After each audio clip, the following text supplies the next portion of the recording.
Yadonyeji na tukanye lupon Tronye nutinya bemanyo na u Yadonyeji na tukanye lupon Tronye nutinya bemanyo na wo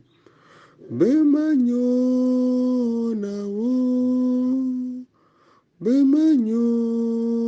na wo yodonyeji natukanye luwo Tronye nutinya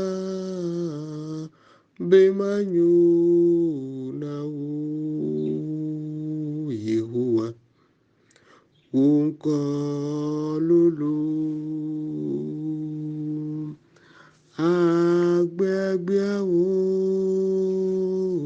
mauye nenye wenye ha nye mauigbia machodokwi nye anawo Israel wewe nye ha nye mauigbia machodokwi nye anawo Mau si wadziƒo kple anyigba ŋutilãwo katã ƒe aƒetɔ míaƒe bebeƒe kple míatɔ lɔlɔ̃tɔ. Yehowa Mawu mesubɔ medo ɖe dzi meda akpe nɔ ɖe wò dɔmenyo kpakple amenuvela kple nuteƒewɔla yi ke nènye kpakple nublanuikpɔla yi ke nènye le míaƒe agbeme la ta. Yehowa Mawu mele da akpe na wò elabena ekpɔ mía ta dzɔ mía nu. Míemlɔ anyi le ŋutifafa me da alɔ míegafɔ le amenuvevea me le lãmesẽ me. Mele da akpe nɔ mele do ɖe dzi ɖe dɔmenyo la ta elabe Mawu ye nènye. Menye amegbetɔ nènye ne gblɔ nya ma ve mo. Wò nya na menye be ye nye aƒetɔ ɖe ŋutilãwo katã dzi be ɖe ado kpo nanea. Nuwo katã nya la kple wɔlae nènye. Medo kpo naneke le mía viwo ƒe agbe me le míaƒe agbe sesẽ eye ɖiɖi wò ŋusẽ ɖe míaƒe agbe dzi eye gakpɔtɔ gale dɔ wɔm le míaƒe agbe me. Le ŋdi kanye ya mele gblɔ nɔ be ayiko ɖe agbetsivudo ƒe viwo katã ƒe agbe ta. Ŋdi kanye ya mele do dza na wo le gblɔ nɔ be na wo le dɔ dzi ɖe lɔlɔ̃ gã si ke nekɔ ɖe mía viwo katã ƒe agbe dzi la ta. Eye míetona yina eye wò ŋutɔ nɔna mía me eye wò ŋutɔ nye dzoglitɔ kpadomi wò nyenye le mía me eye míegagbɔna le wò amenuvevea me kple wò ŋusẽ. Mawu ye nènye. Menye amegbetɔ nènye o nyateƒe nu yiwo katã nèle wɔa enyo ŋutɔ. Akpe nɔ ɖe viwo katã ƒe agbe ta kaka adze efu le dɔme dzi. Megado gbe ɖa le ŋdi yake le biɔ bena wò ŋusẽ la na agatsɔ mía katã mía dzi le ƒe nuwuwu sia bena dze gbɔgbɔ kple dzoka ƒe ŋusẽ mami gbɔgbɔ da gbɔgbɔ ku kpata accident gbɔgbɔ katã na yi to le míaƒe agbe me be nu sia nu ke futɔwo ɖo ɖe míaƒe agbe dzia ɖoɖo ma natrɔ yi na wa ŋutɔ elabena wò nya na menye bena woawoe ɖe ʋea ta wa ŋutɔ woage dze woƒe ʋeɖeɖe me eye wokɔ fiɔ dzɔ kɔ dze woƒe legbedze. Mawu dziɖuɖu ƒe ŋusẽ míaƒe seke ye nenye maʋamaʋã ye nenye mía viwo míenɔ te ɖe dziwò ayawo te ƒo ahomu yawo te ƒo tsiwo te dza eye ŋdɔ te ʋu sesĩe. Míawo la amlima nukunu yi ke nenye etsɔ mía viwo hã sɔ amlima viwoa míenɔ te ɖe dziwò maʋamaʋãe eye wò Mawu gbagbe la ƒe ŋusẽ yi ke nenye katãmbia ya eye le Kristo Yesu Nazaretɔ ƒe ŋkɔ mía katã míele egɔme egblɔ bena ɣe maɖu mí le ŋkeke me wole ti xa le zã me o elabena ye ŋutɔ yeɖo kpo ɖe xixea dzi eye yi kpɔ yeƒe viwo ƒe nya gbɔ. Nyateƒe ele kpɔ viwo ƒe nya gbɔ akpe na wò le ŋdi kanye ya. Megatsɔ viwo yiwo ne le lé dɔ le gbɔgbɔme la gade asiwò me. Papa medo gbe ɖa bena wò dɔyɔsi ke woyɔ be Jehovah Rapha papa wò dɔ si na yɔ dɔviwo katã. Dɔnɔ ɖe sia ɖe ke la se koko ƒoƒo sia le ŋdi ya, medo gbe ɖa bena eʋua na tu ke eʋua na yɔ dɔe eye wò ŋusẽ la na tsyɔ ama dzi be woanɔ lãmesẽ me. Xɔnametɔ kple míaƒe bebeƒe ayiko na wò le Yesu Kristo Nazaretɔ la ƒe ŋkɔ me. Mawu ƒe dukɔ, Mawu ƒe vi, Yehowa Mawu nye nuteƒewɔla eye wòɖo ne teƒe na ame ko ne dzi nɛ vevie. Mawu le dɔ dzi zã kple keli eye Mawu le ɖoe teƒe na mí hã le nyateƒe kple gbɔgbɔ me elabe nuteƒewɔlae wònye. Eyi ke wòyɔ mí va ye ɖokui gbɔa, míanye bena Mawu ma nuteƒewɔlae wònye eya ta aɖo teƒe na mí godoo. Eya ta le ŋdi ya megale da akpe nɛ ɖe wòawɔ agbe ta elabe Mawu wɔ nu gãwo. Mawu gblẽ futɔ ƒe aɖaŋuɖeɖe me. Mía míemlɔ anyi mí dã alɔ. Mí menya nu yi ke dzɔna le zã tsiƒo. Futɔ kɔna mí yina ɖe wuƒe vɔ la Yehowa Mawu la egblẽ woƒe ɖoɖo me na wo le Yesu Kristo Nazaretɔ la ƒe ŋkɔ me. Eya ta futɔ ɖe sia ɖe le tɔgbo dzi le nɔgo dzi, xɔlɔ̃ ƒe akpa godzi alo srɔ̃ ƒe akpa godzi. Futɔ le kɔme, futɔ le aƒeme, futɔ le du me, futɔ le agble me, futɔ le asime, futɔ ɖe sia ɖe, futɔ le mɔta, futɔ manyamanya kpakple manyawo katã yewo nyina ŋusẽ. Ŋusẽtɔ le viviti me. Eyiwo ne le míaƒe ƒome me, yewo va sana mí na ameƒlelawo le ƒome bubu me. Yewo kɔna mí sɔ va wɔna nu yi ke ne dzro vɔ ye Yehowa Mawu gblẽ na me na wo ɖe. Futɔ mawo ƒe abɔ na dzeti, woƒe afɔ na dzeti. Eyiwo nenye asi makpɔmakpɔ kple afɔ makpɔmakpɔ ema me le gbɔgblɔm. Medo gbe ɖa be ame makpɔmakpɔ yiwo dona zia, wo netsi woƒe zidodo me, yiwo tona gli me vana, wo netsi gliwo me. Le ŋdi ya le Yesu Kristo Nazaretɔ ƒe ŋkɔ me la me le blem de míagbe tsivudo ƒe viwo katã ƒe nɔƒe kple gbɔgbɔ kɔkɔe ƒe dzo kple Yesu Kristo Nazaretɔ ƒe ʋua eye medo gbɔgbɔme ku ɖa na anyigba le Yesu Kristo Nazaretɔ ƒe ŋkɔ ɖe be sebla yiwo katã xɔ ɖe míaƒe agbe dzi le ŋdi kanye ya megblẽ me na wo le Yesu Kristo Nazaretɔ ƒe ŋkɔ me. Mawu ƒe ŋusẽ nanɔ bibim abe dzo ene ne wòafiɔ nu le ɖusigba kple miame. Ŋusẽtɔ yiwo katã si te la medo gbe ɖa be woƒe ŋusẽ na do agblɔ ɖe me. Yehowa Mawu na tso woƒe alikawo ne wòagbã nubabla vɔ̃ɖi mawo katã le Yesu Kristo Nazaretɔ ƒe ŋkɔ me.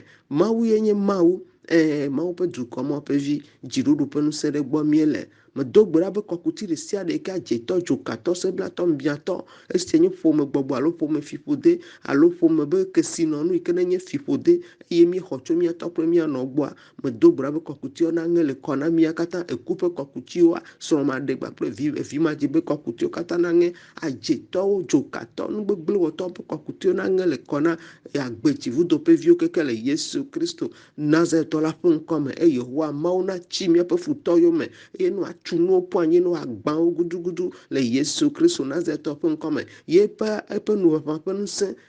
nanɔ abe ahomu ya ne lɔ kɔ ɖe aʋli me le Yesu Kristo Nazaretɔ la ƒe ŋkɔ me. Mawu ƒe dukɔ, Mawu ƒe vi, megblɔ Mawu ƒe nya nɔ ku ɖe agbe nyui nɔnɔ ta. Nenye be le nɔ agbe nyuia, Yehowa Mawu ya eya nu ka eya la nɔ kpɔ tawò ɖaa elabe wòakude ɖa mi le kadede nyuietɔ me. Yehowa Mawu ele kɔkɔe eya ta mí ɖo lɔ mía ɖokui kɔkɔe míaxɔ nu tso Mawu gbɔ. Lãmesẽ kple agbedidi kesinɔnuwo wònye.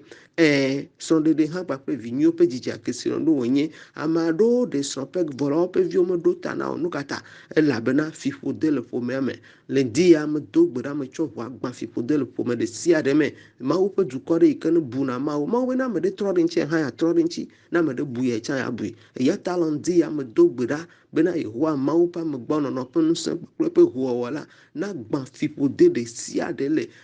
mía agbetsivudo ƒe viwo katã ƒe agbe dzi akɔ míaƒe viwo ƒe agbe dzi. Medo gbe ɖa bena míaƒe dzidzimewo katã ƒe ŋusẽa, míaƒe dzidzimewo katã mekɔ tutu na dziƒo kple anyigba wɔ la ƒe fiɔzikpui la bena Mawu ƒe ŋusẽ nado agbogbo ɖe wo dzi bena viviti nayi to le míaƒe agbe me eye kekeli naxɔ nɔƒe gbãtɔ nanɔ bibim ɖe mía ŋuti abe dzo ene ne míazu nu vɔ̃ na míaƒe ƒome fiƒodewo katã le Yesu Kristo Nazaretɔ ƒe ŋkɔ me. Fiƒode nye nya ɖe yi ke tɔgbetɔgbewo gblɔna eye nya anɔ dɔ dzi anɔ dɔ wɔm eye esia dzi adzetɔ va nɔna te ɖo gbagblẽ na me eye ne menya fiƒode yi ke ne le ƒomea me wa, oya ela nɔ yi ke ado gbe ɖa vɔ manya nu yi ke ne le dzɔdzɔm o. Ŋdi ya Yehowa Mawu gblɔ bena mado gbe ɖa ɖe eƒe dukɔ ta ne magbã fiƒode kpakple futɔ ƒe dɔwɔna ɖa le woƒe agbe dzi eye menɔ te ɖe me le Mawu gbagbe la ƒe ŋusẽ me le Yesu Kristo Nazaretɔ la ƒe ŋkɔ me le gblẽ woƒe dɔwɔnawo me le Yesu Kristo Nazaretɔ la ƒe ŋkɔ me bena Mawu nayɔ dɔ ƒomewo katã. Ƒome yiwo katã ne le lé dɔ le gbɔgbɔ mea, fiƒode nɔ ame ƒe agbe dzia enana be ame ƒe luʋɔ mehayana o. Ta medo gbe ɖa le ŋdi kanya bena Mawu nayɔ dɔ, Mawu natu ka, Mawu naɖe ga wo luʋɔ kple ŋutilã kple gbɔgbɔ sia be dɔléle le gbɔgbɔ me, dɔléle le ŋutilã me, dɔléle le le wagbedzia dɔléle mɔ katã na ɖe ɖa eʋua na ba le yewo woŋlɔ ɖi be amevi gblɔnya ɖi le ŋdi ya me le gblɔnya ɖi le Yesu Kristo Nazaretɔ ƒe ŋkɔme le wo agbetivudo ƒe vi ɖe ƒe agbeme bena maku ku kpatɔ eye srɔ̃maɖemaɖe azu srɔ̃ɖeɖe na wo sia numanɔamesi azu nɔamesi na wo sia le Yesu Kristo Nazaretɔ la ƒe ŋkɔme eye megale tsɔ Salmo ƒe agbalẽ eta 89 to kuku 14 me ƒe nya kɔ yi agasɔ nɔ te ɖe dzi agble futɔwo ƒe ɖoɖo ɖe sia ɖe to na Yehowa mɔ be ne wɔ aʋaya Mawu ne wɔ aʋaya Mawu ne wɔ aʋaya Mawu ne wɔ aʋaya na wo sia le Yesu Kristo Nazaretɔ la ƒe ŋkɔme yɔdɔ nye dzi natuka nye luʋɔ trɔ nye nutinya be manyo na wo yɔdɔ nye dzi natuka nye luʋɔ trɔ nye nutinya be manyo na wo be manyo na wo be manyo na wo yɔdɔ nye dzi natuka nye luʋɔ trɔ nye nutinya be manyo na wo haleluya dziɖuɖu ƒe ŋusẽ ye nenye míaƒe sitsoƒe mavɔmavɔ míaƒe agakpe sesẽ Jehova Mawu abri katakutu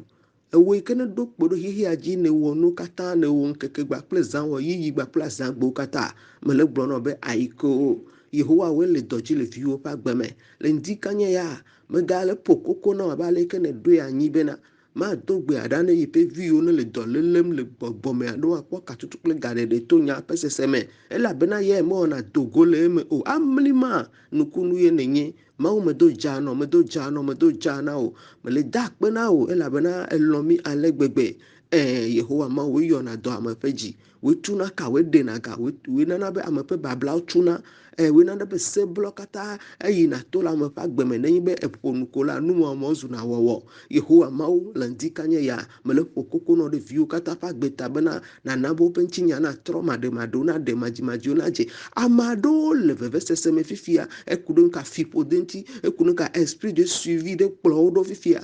ku ɖo srɔ̃ɖeɖe ta bena womaɖe kpɔ gbe ɖo bena womadzi hã gbe ɖo bena eme manyɔ nɔ kpɔ gbe ɖo ame aɖewo sɔ tampon tu wo ŋuti mele tsi na Mawu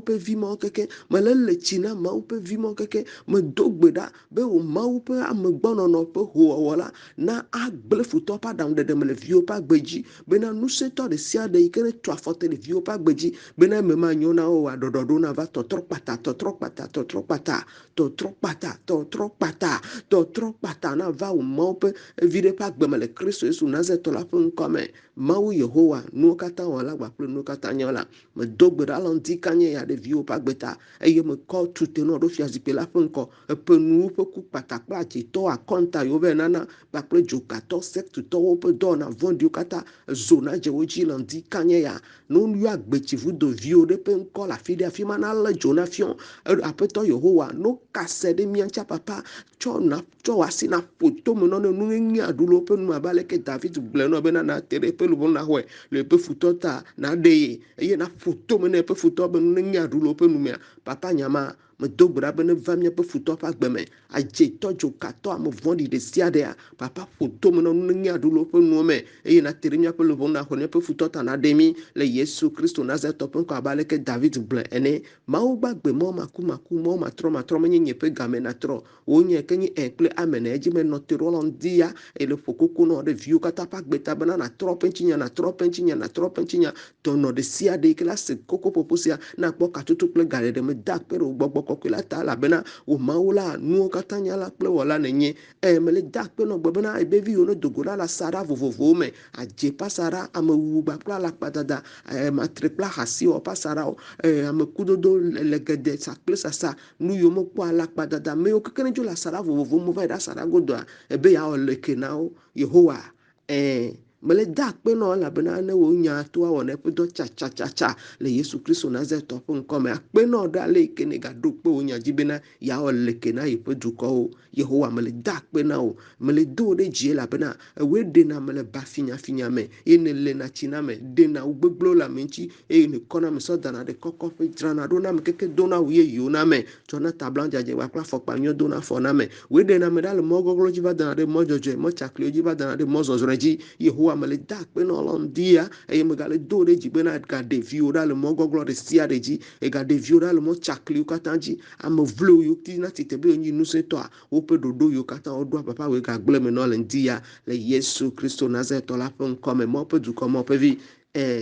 Salmo ƒe agbalẽ tabla 8 to kuku ene ame be nyemawu wɔwo abe yali ene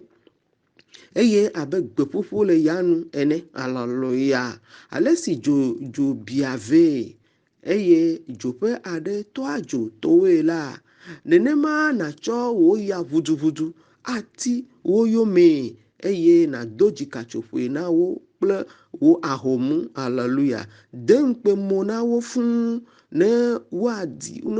wo ŋkɔ Yehowa. Ŋu akpe wo eye ŋɔ adzi wo tegbe. Woƒe mo atsi dãa eye woatsrɔ̃. Haleluya. Ne woadze si be ŋkɔwoe nye Yehowa eye wo ɖeɖe koe ɖo kpo ɖe anyigba blibo la dzi. Haleluya. Mawu ƒe dukɔ mɔ ƒe vi. Yehowa Mawu ye mía tɔgbe David le ƒo koko na bena yebe futɔ yiwo ne tsi ye yomea, Mawu na do ŋukpe mo na wo. Mawu na wɔ wo abe yali ene le yanu. No be nua le abe yali ene akpɔ be nua nye gbeƒuƒu ya yasɔe le yiyim. Mawu na bena ɖe no woalé dzo abe aleke wotɔna dzo ave nene eya ta na va me na wo nenema. Ame vɔ̃ɖi ɖe sia ɖe yike ne le wò agbe dzia ela nɔ te ɖe Salmo ƒe agbalẽ tabla 9 to kuku 4 sɔ va yi 19 me eye nakɔ do gbea ɖa le ŋdi kanye ya eye menya bena enu sia nu yike Mawu Yehowa gblɔ le ŋdi ya gbɔgbɔ kɔkɔe gakɔ verse ya na mi le ŋdi ya ava me na wo le Yesu Kristo Nazareth ƒe ŋkɔme tɔwoe nye yayra eye viviti kpakple fiƒode kple blukɔa ayi na futɔwo. Woatsi woƒe nɔƒewo keŋkeŋ. Mawu la na bena woƒe nɔƒewo la lé dzo. Woƒe ƒuƒoƒo me la lé dzo azetɔ seblatɔ kelélawo, ame vɔ̃ɖiwo, ame lé ɖe dzimetɔ, ame wulawo yiwo tsia tsitre gblẽ na ame ƒe ŋkɔ la nɔ sa me le kɔwo me le duwo me le aƒewo me le yim ɖe nɔvinye kristotɔ adzika ne gatso Mawu ƒe dziku la va wo dzi. Mawu ƒe ba la ƒo wo le Yesu Kristo Nazareth ƒe ŋkɔme elabena woya Mawu le gbakudo. Yehowa Mawua ele kɔkɔe ɖe eye ke woya nɔ ɖokui kɔkɔea Mawu ayra wo godo. Ela kɔ Salmo ƒe agbalẽ tabla 9 to kuku 4 sɔ va yi 19 me nakɔ do gbe ɖa nakpɔ Mawu ƒe asi. Meda akpe na Mawu ɖe wò agbe ta. Mesɔ ŋuti kɔkɔe kple bubu na dziƒo kple anyigba wɔ la elabena eƒe gbɔgbɔ kɔkɔe la le kplɔ mi. Mawu ƒe dukɔ mɔ ƒe vi. Mawu nye gayra wo le ŋdi kanye ya. Amewulawo le, ame yiwo ŋlɔna ame ƒe agbea kpakple amesalawo le, ameƒlelawo tsɔ le. Ekpe ɖa ye míabe ƒometɔ va sana mi na ameƒlelawo le ƒome bubu me. No va sa nenema kɔ tsɔna nusu vɔ̃ɖi dana ɖe mɔ dzi na me. Ave ɖe nusu avɔ la makpɔ dzidzɔ le srɔ̃ɖeƒe o. Nenema ke le nyɔnu ƒe akpa godzi ma aɖe nyɔnua ƒe vɔ makpɔ dzidzɔ nu ka ta wo ŋutɔ ƒometɔ wo sa o. Yo wo sa o na nuka ƒome bubu. Wokɔ nyɔnu bubu da ɖe mɔ dzi nɔ. Wo programme na me le gbɔgbɔme hafi sia va do na ŋutilã. Mawu ƒe dukɔ mɔ ƒe vi. Nenye bena le dzi srɔ̃ la ɖe agbɔ̃dzi ɖe eye nado gbe ɖa Mawu ana wo. Eye ne ɖe vɔ ne dzidzɔkpɔkpɔ mele oa, biɔ Mawu ne wòaɖe nu yike me ne le asɔ fiɔ o eye Mawu ne fiɔ afi yike nakɔ afɔsɔto eye nakɔ afɔsɔto Kristo ƒe afɔtoƒe le nyi gbedodoɖa. Ekpe ɖa be míakɔ míati sɔgɔ adze Yesu Kristo yome. Míatsɔ míaƒe afɔsɔto Kristo ƒe afɔtoƒe esia le nyi gbedodoɖa ƒe nyawo le gbɔgblɔm na mi. Kristo Yesu va anyigba sia dzia mewɔ nu vɔ̃ aɖeke vɔ la nyigba kudo ta woƒu ataŋui wotu ta ɖe mo nɛ wonyɔ ge nɛ wozã wu le ŋuti enye kple ta yo bɔbɔ yo ɖokui. Kristo Yesu Mawu ƒe gbagbe la ƒe vi wònye. Ŋusẽ le esi bena ate ma ɖe gbe ame yiwo tsitre ɖe ŋuti ma ame mawo katã woatsrɔ̃ gake vɔ la enye be akplo ƒe vodada ta míaƒe nu vɔ̃ blukɔme yi ke mi le míatɔgbewo be agbe vlo nɔnɔ kaka aboa me ke míatɔgbe Adam kple Eva ƒe nu vɔ̃ yiwo wɔa nu vɔ̃ ma le mía ŋuti eya ta Yesu Kristo va ɖe nu vɔ̃ ɖa na mi eye woƒoe woke ɖe ati so gã ŋuti wosɔ akplɔ sɔ tɔ ahadame ne ʋu kple tsito le Kavaria to dzi ma. Mawu ƒe dukɔ nye kpli onti Yesu Kristo la owo funya do eye mi agbano Kristo me agbano nugbegble wo ma no vinye Kristo to awde mi le Kristo me la me nuveve sia me ma le kpo mi jojo toto ma di fola me ta le bena mi ajo la asara gbegble me ava ida sara godo ikene Kristo le eye hukle chima ajra mi do eye hukle chima ale china mi ade mi dale ba finya ikenye nuvo me eye wa ade mi dale gbegble me ko me va dare ya ira me ese le nye ma open gbedodo na mi le ma yi me ko na kpo bo na lanu yo tude mi pa gbenti le nuvo me sa lanu ama jeju eye ne acheto itapepere mi ntia non ka ma jeju eye no adevori debe profido mi afipodia mo la trezu ya ira na mi le Yesu Kristo Nazareth opun come mo pe du ko mo pe vi ya ira vi o mi enye majibe ma gbon na obena Yehowa ma wi kene globena mi ape do me nyinyi le ye Israel pe ma ogba le nyi ya ira bena mi ma kwa mesi me kujoka kwa ze kpo pavo pe ko bena ya ira le nyi ngbedodoa ya ye nto ira mi atogbe Abraham yo gbo mi so to Abraham pa lime ye ma o Yehowa ma elemi ple pasi ebe ye me gbe mi o ebe mi o le nyi ye honlo Abraham pe pome me bleno nyi so va ye le nka Isaïe 41 pe nyanu ebe mi o le nyi ye honlo Abraham pe pome ma pe gbogbo kokko le doji me dogbe da be ma wa bring katakutu ma unu se katato ma na ga do kpore jiolandia fisi afi ke na to evumenelo emojinelo kekejinelo afoye ne to ayi le ntifa fa me ga gbo le ntifa fa me sia le Yesu Kristo Nazareth pe nkome me de kuku na o ma pe duko ma pe vi na ko salmo pa gban le tabla ni voton to kuku we ni aso we asheke ame na no tereji na dogbe da ne zame ne se koko poposi ayo ndokusu ne le se koko poposi ayo ndia ne le se koko poposi ayo no tere me na dogbeda no do tan vire donc no tere me na dogbeda ma una lo am vondi odonu aje to yo ne takpepe le pe ya pe nu be na yo wu na me yo gble na me dome ya ma una lo de nu baba homu ya koda vleme ma una na bo pe no po na lejo fiko ve ka social le jiwa fi ma na lejo social na ho agba yo dorija agba na kaka na hle gbe le Yesu Kristo Nazareth to pe nkome ma una doji ka chokwe na lo popo kata me takpepe yo ina zanchi pele atigbo le pegbo le kagbo la vere bo ayo mi apen kwa jikachopo na jewoji ma o pe gbedidi na be jikachopo na jewoji no aka hre gbe e no fudule ya jo ejo na fion le Yesu Kristo Nazareth opun come ma o pe du come pe vi ma o gba gbere gbo miele obena na e ma o la jisela ma o awonu ike wo nto me nyola na o no vinye Kristo to elebena mi pe khosona gano sisi ndeji eyi ke me mi le fifia elebena mi anye nyatepe gbedora to mi adogbera na fofula le nyatepe kle gbobome menyi church pe nye me le gblona o ela be Yesu Kristo pe vavaya ele tuape ma o pe du komo pe vi eyata eyi yo gbaja je vonreji vomeji ma gblona bena ewo ikene kude ma u gbagbe lanti eyi ne le wonu nwie ne dase la gbevlo nchi mi akata nu von lo mienye eyi ke mi va ma u gba mi dase le nu von nchi mi bu Kristo me kama mienye bena ma u le yata mi ho Yesu Kristo ji seru ta mi ape hosewa e potron subola pe hoseta kama na kpagbo bena jiru do atowe 2021 ma u le gblona bena ja yire pe vio voilà me yo ne nya ye menu ola e ja bale ye papa me ja choha o de ha so fi onyi nya lo ikene le ha e ha lo bode o ko lo plonu no vinye Kristo to o lo pla megbeto abegbe popo ene ma o pe du ko ma o pe vi mi na mi avon ma o mi na mi ase ma o pe nya mi na mi azon gba ple ma o ni mi ape jio me na mi ape jio me na ko ni mi ape jio me na ko le nya seseme ni mi akọ nya so nyi mi aroko Mawu Yehowa le tro amegede pa gbe Mawu Yehowa le wonu gede na viao eyo tutu nkume na megede o no vinye Kristo to amade ke me va gbe ti vudo gbo pa pla vi fafa yo chie me po ne ma ao Mawu le wonu kunu na mo ntonto no vinye Kristo to da se didio le zan vonye me jijibe ma no dio eye na mo no pudu vo awo